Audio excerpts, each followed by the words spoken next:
Welcome to the 2021 Combined Federal Campaign, a program of the U.S. Office of Personnel Management, one of the largest and most successful workplace giving campaigns in the world. The CFC is an opportunity for all of us in the federal community to pledge monetary donations and volunteer time to our favorite charities. This year, we're celebrating the 60th anniversary of the CFC and the $8.5 billion raised during that time, which is just incredible. Looking back gives us a chance to see how far we've come. When the CFC began in 1961, Alan Shepard had just become the first American astronaut in space. The average cost of a new home was about $19,000, and President Kennedy established both the Peace Corps and the CFC. In its first years, the CFC started with less than 50 charities, and today, we're able to support more than 5,000. The campaign is a long-standing federal tradition that allows us to make a difference in our local communities, across the nation, and around the world. These days, we know there are a lot of charitable giving options out there. You may be wondering, why should I give through the CFC? One great reason is we can give through our paycheck. Designating a recurring gift through payroll deduction is easy and has a greater impact over the year. We can each choose our favorite charities from the vetted charity list and even give to multiple charities at one time. The world is a better place when changemakers like us give together through the CFC. This year's campaign theme, You Can Be the Face of Change, highlights the federal employees and retirees who change the world through the CFC. By joining this community of giving, we add another dimension to who we already are: family members, public servants, leaders, colleagues, and now changemakers. We don't always get to see the positive impact of our generosity, but when we do, we can clearly see why our gifts are so critical. Let's hear just a few of the stories from CFC charities, federal employees, and those who have been helped.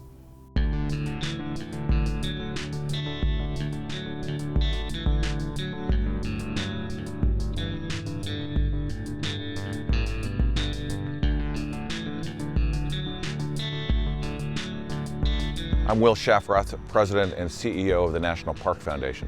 The National Park Foundation raises private money to support programs and projects that the Park Service couldn't otherwise do on its own. For instance, we are restoring the Yellowstone cutthroat trout in Yellowstone National Park. We are working to build trails in Yosemite National Park. These are the things that wouldn't otherwise happen but for private philanthropy. We're also working to interpret our nation's history and culture, including that of African Americans. We've recently made investments to acquire the birth and life homes of Dr. Martin Luther King Jr. In Atlanta. We're also working around establishment of the Harriet Tubman National Historic Trail and other places that tell the story of the contributions of African Americans in our country. We're also doing that with the Latino community, the work that we've helped to support around Cesar Chavez's cabin in the Central Valley of California and places like the Missions in San Antonio. These are important stories that tell us about contributions of communities that have not been told in sufficient ways, and the national parks are the perfect place to do that.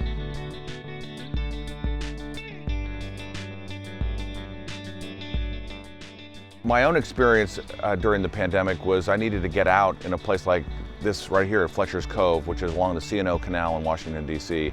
I rode my bike along here to really reconnect with nature. And most people don't know that there's a national park probably a lot closer to you than you think. There are many national park sites in most major cities of the United States, that many of which focus on history and culture of our country and allow us to connect with our past. They're not all big Western national parks. Many of them are in our own backyards. And one of the great things about national parks that I think we all experience is awe and wonder. And I think we're really fortunate to have this collection of 423 places all over our nation that provide us this refuge in the outdoors and our connection to our past.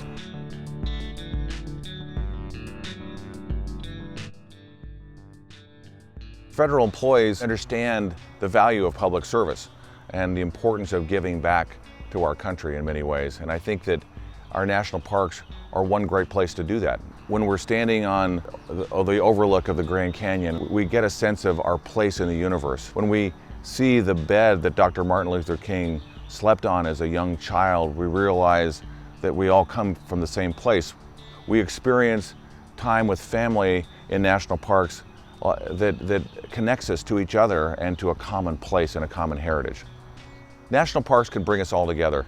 They really serve as our common ground as a nation, and it's important that we all feel like we're a part of them. If you love these places and you experience these places by yourself or with your family, consider giving back through the Confide Federal Campaign.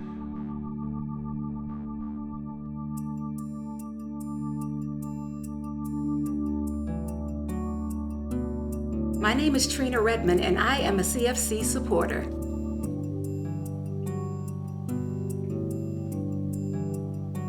This is my mom, Mildred, and she's a retired postal worker. Honestly, I don't know where I would be today without her. I have a skill that I can use at any point in my life. I can always turn back to this special talent that I have thanks to her.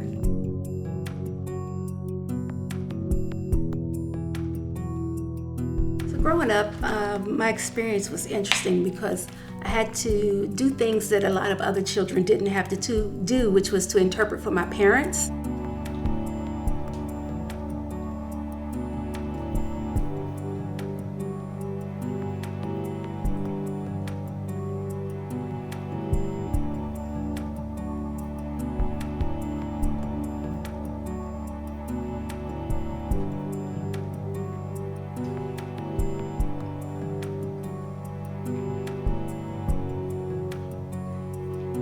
I remember when I was younger, my mom would get involved with protests for deaf rights and deaf advocacy.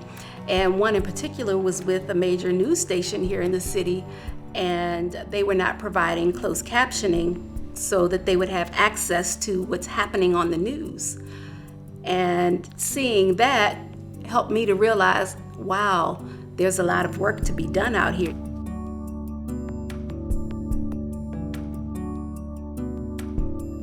I learned about the CFC as a kid when my mom was working at the post office, and it just happened to be one of those days when I went with her to her job because she needed me to interpret something to someone. And there were activities going on there, and I was like, ooh, what's this? It looks so fun. And as I got older, I found out more about the campaign, and it's interesting now that I'm a government worker myself that the CFC has revisited my life. Through these charitable organizations, things have changed a great deal because of their advocacy. And children that are coming along now don't have to experience life the way that I did as a kid. No matter who you are or where you are in life, either you or someone very close to you have had to rely on a charity for one reason or another.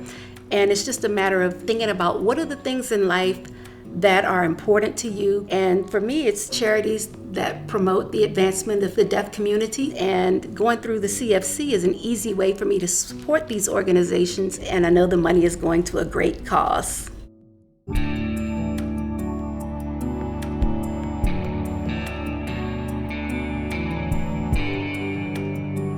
I'm Isaac Anthony. I'm a Staff Sergeant in the United States Marine Corps. I was born and raised in St. Thomas, U.S. Virgin Islands. I joined the U.S. military at the age of 18. I joined the Marine Corps to go and follow my uncle's footsteps, serve the country, help others in need, as well as to see how far I can go in my life. Through the Marine Corps, I've met many different people, both good and bad. I've seen many cultures, many countries. All the places I've traveled, the work I got to do in Senegal has been one of my best experiences. The people there are amazing.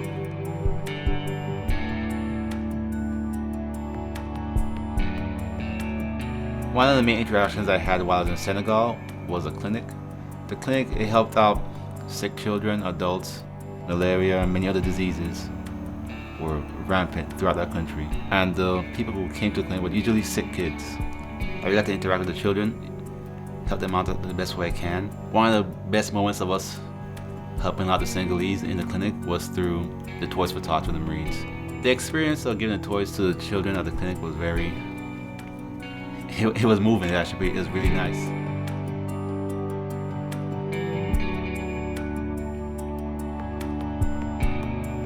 you can do something to help somebody else. And what impact you have on them can be meaningful. It can change their day. It can make it go from good to bad. It's important to give back to the CFC because it provides you with different opportunities in which you can help others. You can be the change maker in someone's life. Seeing the results from your actions on another person's life, no words can actually describe how great that can actually feel.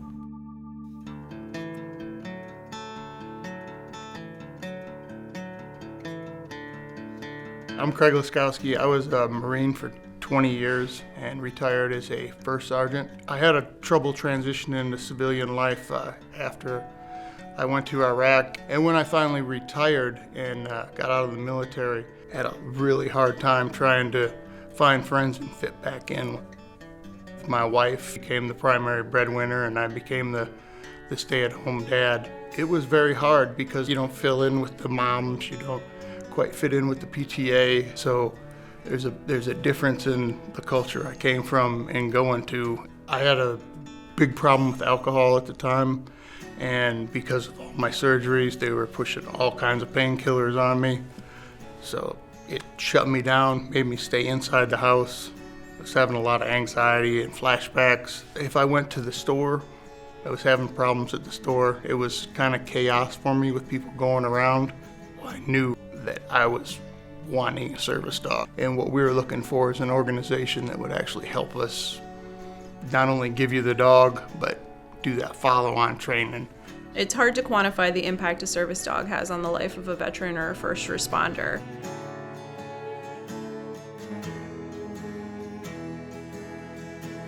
My name is Nikki Charles. I'm the Executive Director at Hero Dogs. Our mission is to improve quality of life and restore independence to our nation's heroes by raising, training, and placing service dogs and other highly skilled canines free of charge with lifetime support of the partnerships.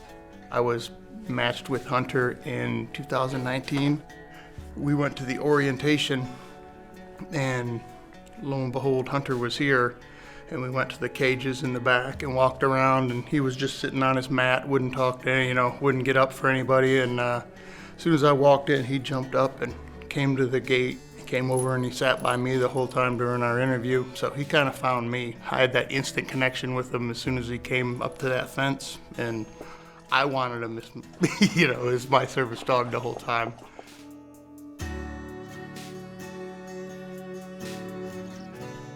What makes us unique is our intensive training model and our lifetime support of the partnerships, which means that if at any point, once we've placed a service dog with a veteran or a first responder, if they need assistance, if the dog needs to learn new skills, we place within a 50-mile radius of our facility so we can easily send a dog trainer out to work with the team and make sure that the placement is mutually beneficial and doing exactly what it should be doing. It's a lot of work for all the training here, and it's also a lot of work when he gets home. I probably spend at least 2 or 3 hours a day, just doing the things that he needs done for him. But he spends the rest of the day doing things that I need done for me. The dogs can be taught to interrupt traumatic triggers. We have dogs that will wake people from nightmares. These dogs are actually saving their lives. When I get anxious and if I tap my foot, he'll come react and cross my arms. He can tell if I'm nervous. He's with me every second. When we go to the store, it's not so much that he's watching me so I'm not doing nothing, but I'm paying attention to him also.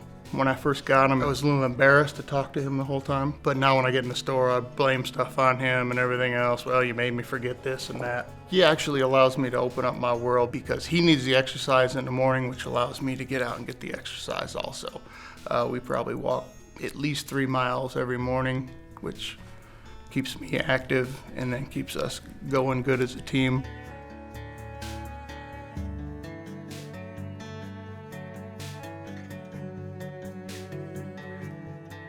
We really try hard to train the dogs to the individual client needs. One of the great benefits of participating in CFC is that money comes in unrestricted and allows us to fill the gaps that we would potentially have in our budget every year if not for those donations. Take that, bring. Give, yes, good job. We also have a huge volunteer population, about 125 to 150 really engaged volunteers working with our dogs daily. The best thing about my service dog is he allows me to interact with people without the stress and anxiety. He has been phenomenal to me. I just can't think of living without him. It kind of opened up my world and let me go back out.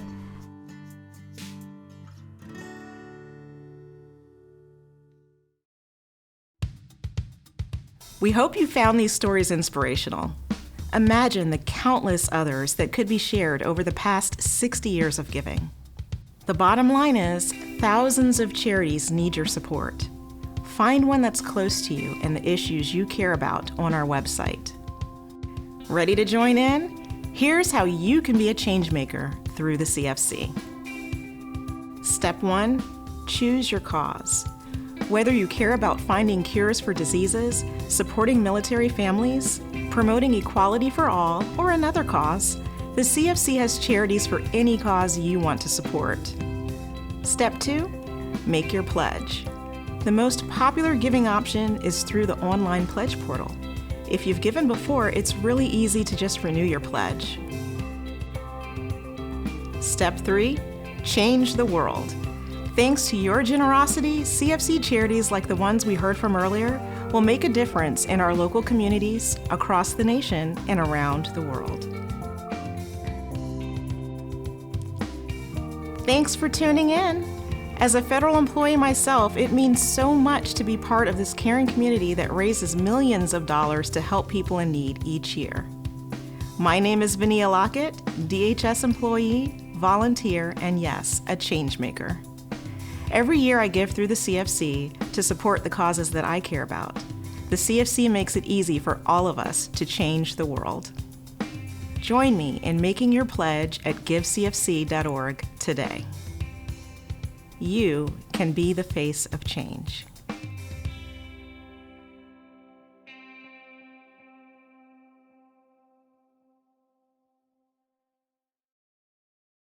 Greetings, everyone, and welcome to the 2021 Combined Federal Campaign, also known as the CFC. So every fall, postal workers and military personnel, federal employees, and our federal retirees come together to raise funds and awareness for thousands of charities. And it is a global effort, a point of pride that is made possible by the CFC volunteers who drive the campaign across our federal agencies, and by you, the federal workers who open your hearts and your wallets to give whatever you can. Thank you. This year, the CFC celebrates its 60th anniversary. Since its founding, the campaign has raised more than $8.5 billion for over 20,000 local, national, and international nonprofit organizations. Today, it is the largest annual campaign for workplace charity in the world. And you have donated in response to some of our world's most urgent needs: hurricane cleanup and winter storm recovery, food insecurity, and girls' education. Last year, CFC opened a special funding period to support organizations providing relief during COVID-19. All told, federal workers gave more than $2.5 million. It is truly a testament to your sense of purpose that you did this at a time when so many of you were experiencing your own hardships due to the pandemic. But that is who you are.